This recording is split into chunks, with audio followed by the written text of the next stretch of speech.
What's going on, everybody? It's Joe from the Acceptable Casualties, and we're back with Learning the Rules for Battlegroup, Episode 3. For this episode, we're going to be going over morale, counters, and victory. Just a little note before we even start to get into it. I know I got a little bit of feedback from the first two videos, and it's all been great. It's been all some criticism and comments. One of the things that people have been asking for was if I could start doing some like visual parts for the rules. So I just want to let you guys know that for the next two videos, it's mostly going to be talking heads. So like I said, play it if you're painting, or if you can have YouTube on in your car and just play like background audio from when you're driving to work. That's pretty much what's going to be right now, kind of just like almost a podcast, but visually. But I'm going to do a fifth episode. I'm going to add on to the back of it, which is going to kind of pull everything together, and I'm going to do some visual representations on the tabletop with some models for some of the basic rules that you're going to be using the most throughout the course of your game. So that'll be like a fifth episode tacked onto the end of this. So for those of you who are probably more like myself, who are more of a visual learner, just know that the fifth episode, probably coming up in about 2 weeks, will be pretty much all tabletop. You won't have to look at my pretty face. It'll just be my pretty models. So just a heads up for that. Like I said, about 2 weeks, episode 5. It's going to be just like a wrap up and almost not a reintroduction, but going back over everything that I've talked about in these 4 episodes, but going over it visually. So just wanted to put that out there just so you guys know what's going on. And like I said, we'll just get into it right now. So for this episode, I wanted to go over the morale system for the game, the counters or chits, whatever you decide to call them, and terms for victory for how you decide a winner for the game.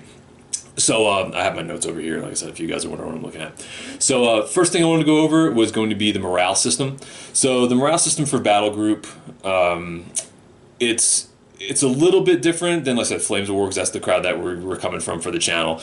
It's a little bit different than that, where for every casualty that you take for morale, you're gonna roll a morale test. So even if you have a 10-man squad, you lose one guy, you're gonna take a morale test. For infantry and stuff, you're not gonna break. You can't break unless you get below 50%. So all that happens is if you fail your morale off taking a casualty, you're going to end up having a pinned unit on the table if you end up taking wounds for it. Once you start getting below your 50% for your infantry, your gun teams, or anything like that, and you end up rolling, like usually it's a 1 or a 2 on the table, once you get that, that's when the unit's going to start to break. So what's going to end up happening is, like I said, you're going to have a unit of however big your squad is, where it's like 8, 10, 5 guys, whatever. If you're above 50%, you fail morale test, you just get pinned. If you're below 50 and you fail that morale test, your unit's going to break off the table. For vehicles that are going to be hit by like AP or HE, even if you get a glancing hit or something that bounces off, there's potential there for you to have to take a morale test and you can break. So obviously if you get blown up in a vehicle, it doesn't matter because you're dead. And vehicles are individual. So even if you buy a squad of, let's say, 3 tanks, they each act as an individual unit. So if you lose 2 of those tanks, the third one isn't really affected by a morale. Each tank is an individual unit, and they follow their own morale. So you don't have to worry about a full unit of tanks breaking. They just break or get blown up on an individual basis. Same thing with the infantry platoon as well. Let me touch on that. When you buy a platoon in the book, you get usually anywhere from 4 squads to like 7 squads inside that, based off your platoon leader. And then you'll have 3 rifle teams, and then sometimes they're supported by like 3 machine gun teams. Each one of those morales is based on the individual unit. It doesn't affect the platoon as a whole. So, say you lose like 4 units out of that platoon and there's only 3 left, those 3 units that are still left in the platoon still continue to fight in the game. They don't break off the table or have to take a morale check for the full platoon being beat back. So just a note, that's closer to how Flames of War plays. It doesn't roll over in the Battlegroup. It's a very different morale system for that. So back to vehicles. For vehicles, for your morale, you're gonna get hit with AP, HE shells, stuff like that. If you get hit with those, you have to take a morale test. For a vehicle to break, for that, you pretty much have to roll like a 1. And I think there's like some modifiers and things that go with it as well.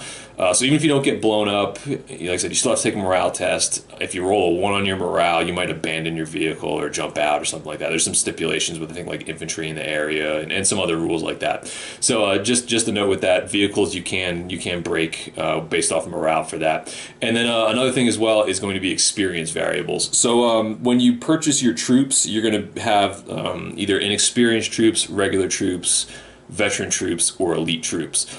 All of this really, it mostly matters pretty much for your morale tests, and any kind of morale checks that you have to do for Beyond the Call of Duty, which is something I'm going to come up next when we go over. So there's a table for your morale, and you're going to roll on it when you have to take a morale test.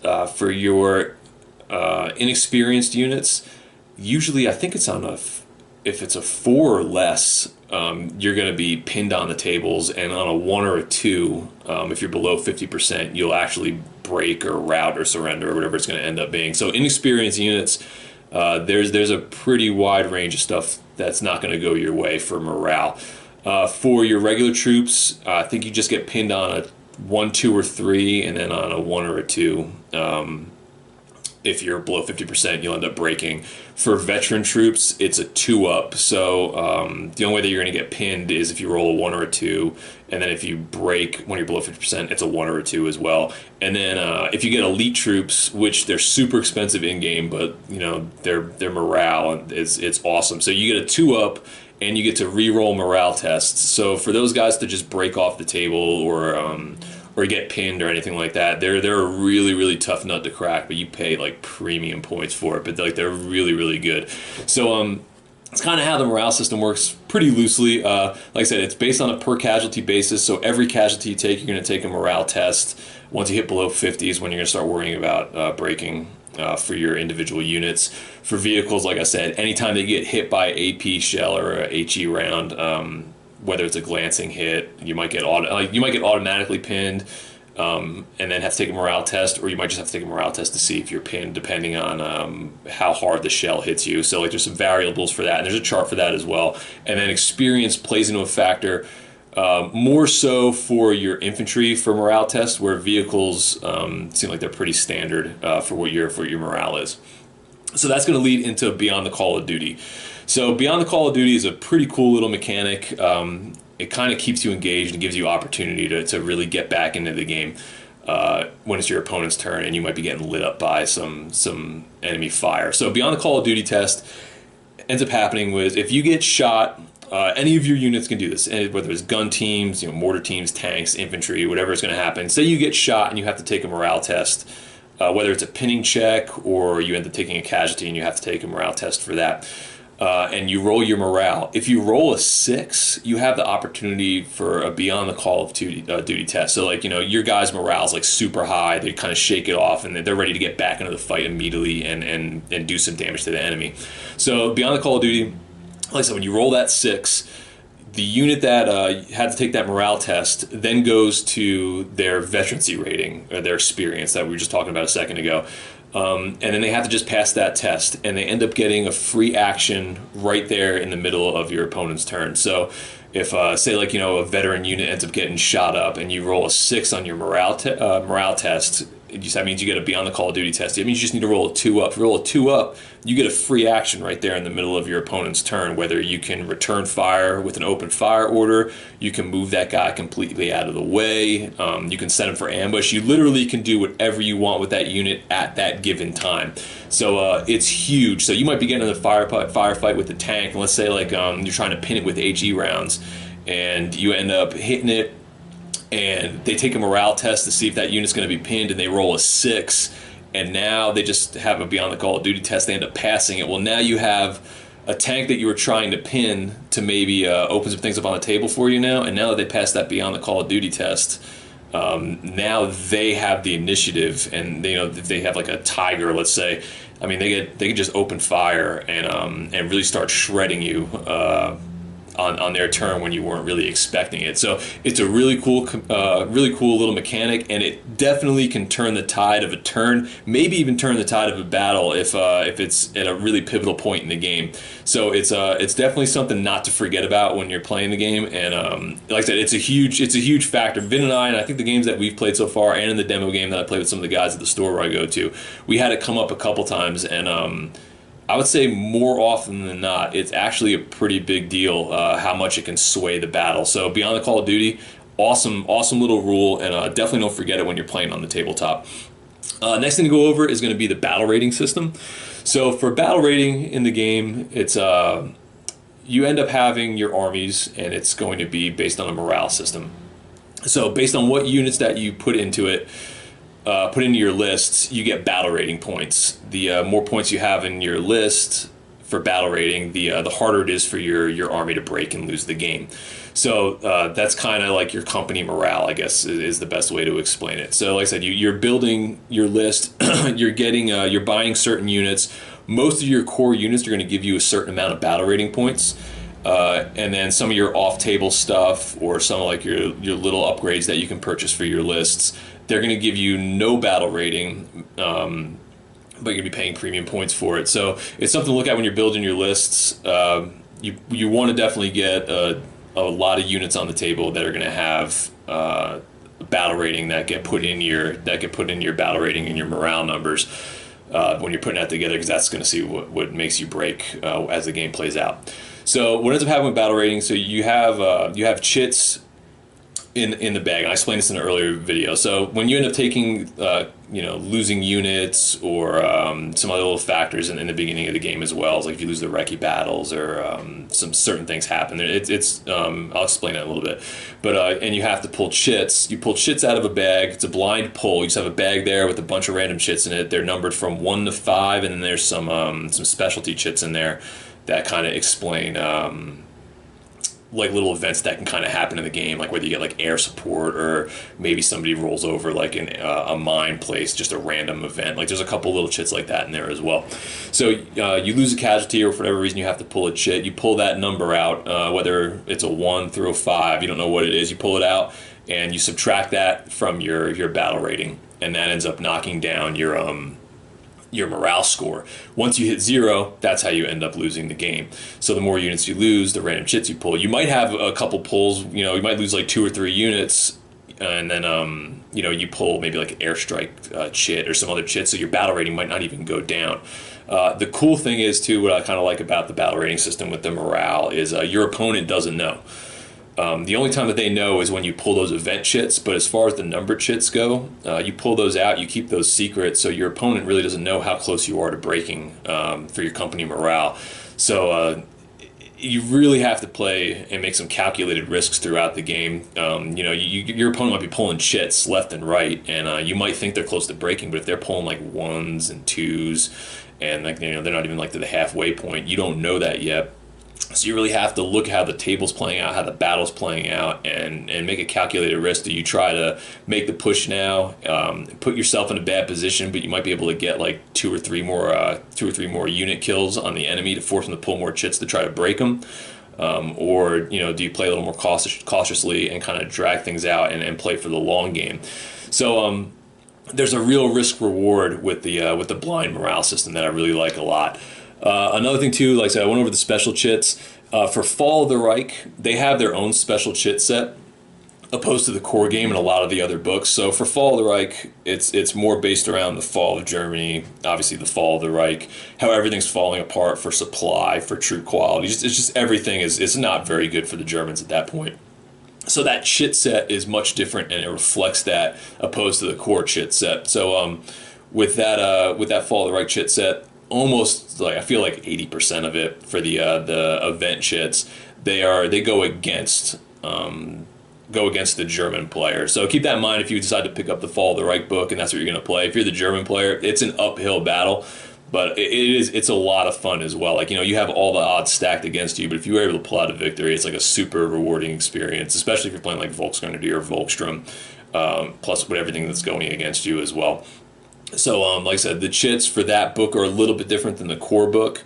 But the concept and the rules for it, they all play exactly the same. They're just a little bit different for that one. So that's kind of how the battle rating system works. Like I said, it's your company morale, and then as you take casualties or for other certain events during the game, your morale drops. Once you hit 0, company breaks, you end up losing the game. So another thing I want to touch on too was going to be the fourth bullet point that I have on my list over here. That's what I'm keep looking at. Is the missions. So for Battlegroup, the one thing I that caught my eye right away when I started going through the core rule book, and then like I said, Pierce sent me the core rule book. He sent me the Fall of the Reich book. I went out and I actually picked up Barbarossa, and I have another book actually coming in the mail. So like the one cool thing is they have the core missions in the rule book that kind of carry over, between all the books. So I think there's like 10 or 12 different like core missions there, and they're really awesome. You got meeting engagements, attack, defend. All of them have a really unique flavor to it, and it's really good. And it's 12 missions, so it's a pretty decent variety just within itself, just out of the core rule book.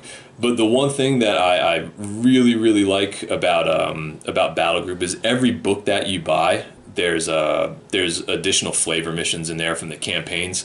So it's kind of cool where you start with these 12 core missions, and if you just buy one other book, I mean, you can add like another like 6 to 8 missions based on scenarios and campaigns. So like the availability of a variety of games, it just literally goes up with every purchase that you make.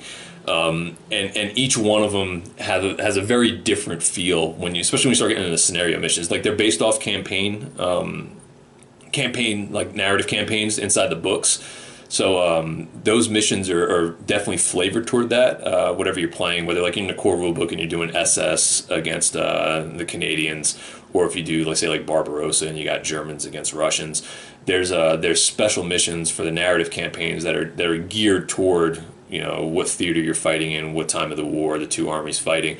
But you can really go in there and you just make a couple minor tweaks, and you can start using those missions for other games, and then and just kind of play it like that. So like I said, your options really expand, and all you have to do is put in like a minimal amount of work, and you go from 20 core missions that you can play against anybody to however many missions are available throughout the books that you've collected, or some that they have available online.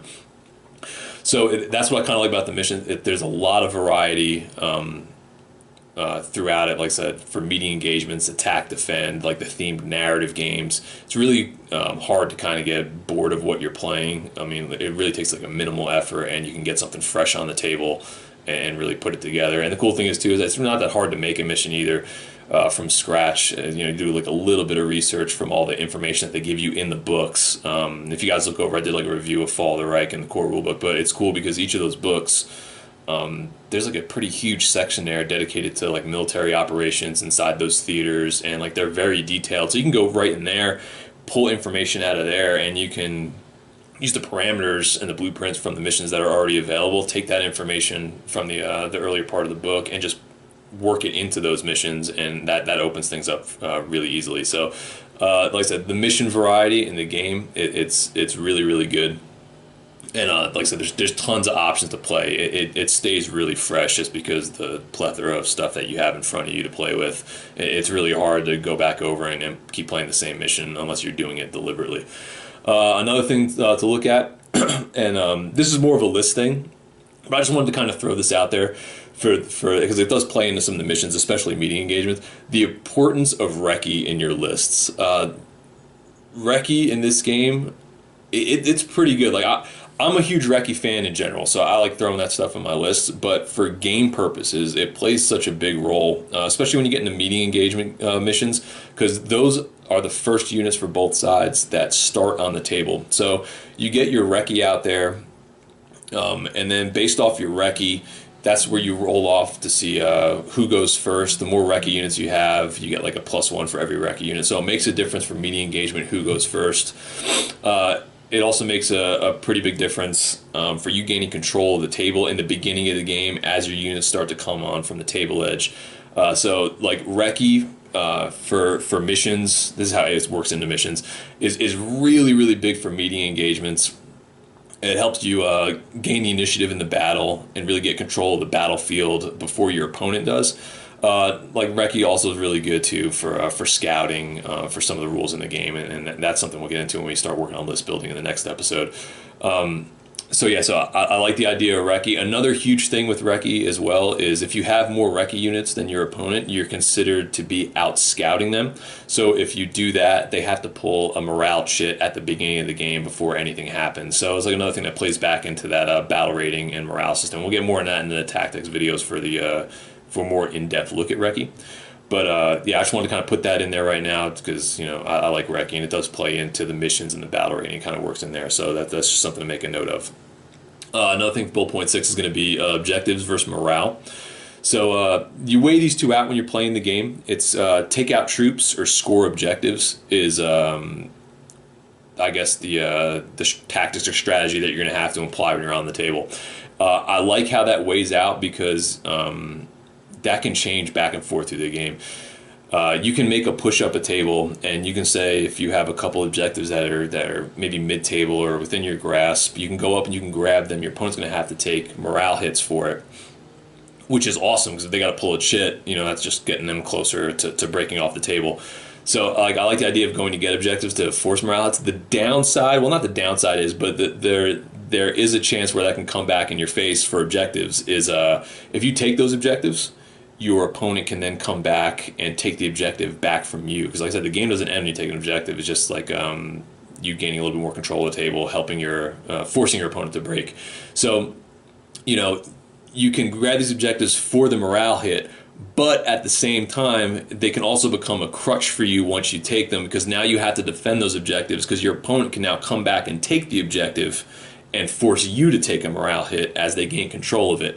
So it's not just about rushing up and grabbing objectives, forcing your opponent to take morale and then move on to the next thing. Once you gain control of that area on the table, you then need to maintain control so you can hold that advantage. Because like I said, once they take it back, then you're taking the hit.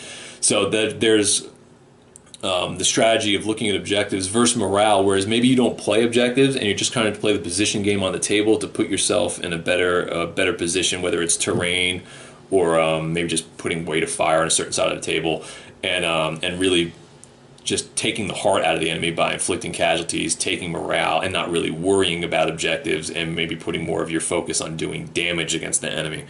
So like there's two ways of playing the game. It's all worked into the same game, but I mean strategically, when you're going out on the table and you're putting your list together and the game starts to flow on the table, you have multiple options to go out and achieve victory, whether it's working objectives, and you can take all the objectives and get an objective victory, which seems like it's pretty difficult to do before you end up breaking somebody's morale. Until you actually, I guess if you play bigger games, it might be a little bit different.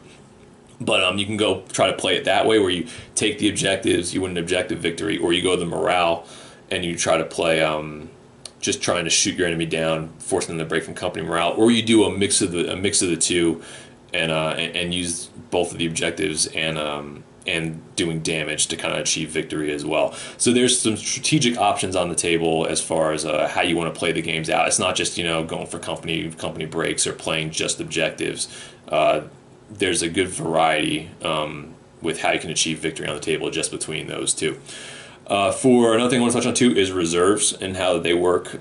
So for reserves, it kind of just depends on the mission, but for the most part, what you're getting is going to be, like, so we play platoon. So if you're the attacker, you have your recce get on the table, and then usually you're going to roll like a 1d6 or 2d6, and that's how many units walk in off the table edge. But the kicker is so you roll that. Say you have like 2 recce units on the table, and then so that's what you're starting with on turn 1. You're the attacker. You roll a 2d6, and say you roll an 8. So now you have 8 of your units lined up on the table edge. They're not technically on the table yet. They're just out of reserves available to come in. So after you do that, so you have your 2 recce, you got your 8 guys lined up, then you start getting into rolling your orders dice. Say you roll like a 6 on your orders. Out of those 8 guys that are lined up on the table edge, you only have 6 orders, so you can only walk on or drive on or do whatever you're going to do 6 of those units to get on the table. So that would leave you, if you don't activate your recce, that would leave you 2 units kind of still sitting on the table edge for waiting to be activated. So next turn, you would roll your reserve dice again, and whatever you get, you would line up on the table edge. So it would be whatever you rolled the second turn, plus those 2 guys that are still sitting there haven't been activated. Now you have even more units. You roll your order dice. You can pick who walks into the fight, as well as who you're going to activate on the table. So reserves for a lot of the games, it's kind of it's like an ocean almost. You just have like waves, like just coming in. You're not starting with a full force on the table in most scenarios. So for the attacker, it really, I don't want to say it can stunt your attack. It can, but you really have to be selective on how you want to approach things. Do you want to get a couple units on the table out of your reserve pool plus whatever your recce is out there, and early game you want to try to use those a few fast units maybe to push up the table and really gain position and control the table before your defender has an opportunity to get his reserves in, like usually around turn 3, like later in the game? Do you want to make that attempt, or do you want to kind of get in mass and let your reserves come in off that table edge, in large chunks instead of pushing up? Just get like your force together. Maybe by turn 2 or turn 3, you get this large mass of troops and work up the table that way. So reserves also, from a strategic sense, you can play them very differently based on how you want to do it. You can do small groups being very aggressive, like pumping all your orders into them and really gaining control of the table early on, and then having your second wave work their way up as you get into turns like 2, 3, and 4. Start trickling in that back line to reinforce the territory that you gained early in the game with those recce units and maybe some of your faster units, or do you just work them en masse? That's from the attacker's perspective. From the defender's perspective, usually when you're setting up with your reserves coming in game, usually you have, from what I noticed, roughly half of your units are going to be on the table. Some of them have different parameters for the games. Like meeting engagement, but if you're attacking and defending, your reserves, you're going to have like roughly half your pool on the table, and then usually you have opportunity to get those guys in ambush or whatever. So you're not just sitting there with half your units, just waiting to get steamrolled. Usually you roll like a 1d6, and that's how many units you can get. Just set up an ambush as the game starts, so you're not just hanging out in the wind early on. But back to reserves, your defender, you're usually getting them turn 3, turn 4, it seems like in attack defense scenarios, and then once your turn comes up, you're just rolling a d6. That's how many guys, just like the attacker, they're going to come up to the edge of the table and use orders to get them on the table. For the Fall to Right game, I think that we played last week, I didn't do this, not for the channel, it was a demo game that we played, which made it kind of tough. I think, so your reserves came up for this particular mission, and you had to roll, I think it was a 5 or a 6 on turn 4 or 5, like it was mid to late game. You roll like a 5 or a 6, and then that enables you to get reserves that turn. So if you're not rolling a 5 or a 6, you don't even get a chance to roll that 1d6. So for the defenders, sometimes things are a little tougher getting your reserves on the table. But like I said, they counter that with giving you some ambush. Sometimes you can get some fortifications, depending on what mission that you rolled up, to kind of help the defender out and just hold on until reserves get there. So reserves are a pretty big deal. It's not just like they're just coming in off some random table edge and then you get everybody at a certain point, or however it goes. Like you have to put some thought behind. Even though they're available, doesn't mean necessarily that they're on the table and in use. So reserves do play a pretty big role. Even more so if you have a custom battle plan for your game and you want to kind of tailor your actions to go with that. And next we'll get into that with list building. You can put together some pretty cool ideas and maneuvers if you combine your reserve pool with your lists and make that work together. You can do some pretty cool stuff with it. Another thing too, so victory, I kind of went over this with objective versus morale, so I don't want to be too redundant here, but like I said, it's you have your the battle rating system, you have the morale. Best ways to achieve victory, like I said, is knocking that army down to 0 for their morale. They just break off the table. Like I said, you could do that with taking objectives, winning the recce battle at the beginning of it, or taking out units. That's going to knock you down to 0, knock your opponent down to 0. You do that, you achieve victory. Or, like I said, if you go out and you're able to capture all the objectives on the table or if it's a themed game or specific game, there might be just like one objective that you might be playing for, and if you take that, it's game over. So you have that going on as well. Another way to do it too, one of the missions, it's a little bit of a tangent, you can try to break through the enemy line and get units off the back table edge. I forgot what the name of that mission was, but you do that whether you're trying to get units to retreat or break through to chase units through a blocking force. If you get a certain amount of units off the back table edge of your opponent, you can force them to take a morale counter that way. So you could do that early in the game to help take that morale down, and that's another way that you can get closer to achieving a victory that way, is kind of using the mission and the units you have on the table to force morale chits to get them down to 0 to get victory that way. So that's just kind of some a brief overview for the morale counters and how to achieve victory for this episode, for episode 3. So I'm just going to kind of wrap it up here and leave it at that. Like I said, I didn't get too in-depth with everything, so I'm going to try to save a little bit for when we start doing some of the visual stuff for episode 5. So you guys got any comments on some of the stuff that I went over, or some feedback, maybe some stuff that I missed, or maybe some stuff that I got wrong? Like I said, leave it in the comments section and let me know. Like I said, it'll help me, and also when I'm playing games, it'll also help some of the people who are maybe watching this and reading some stuff about this who are still learning the rules as well, just like me. So thanks for watching, and I'll catch you guys later.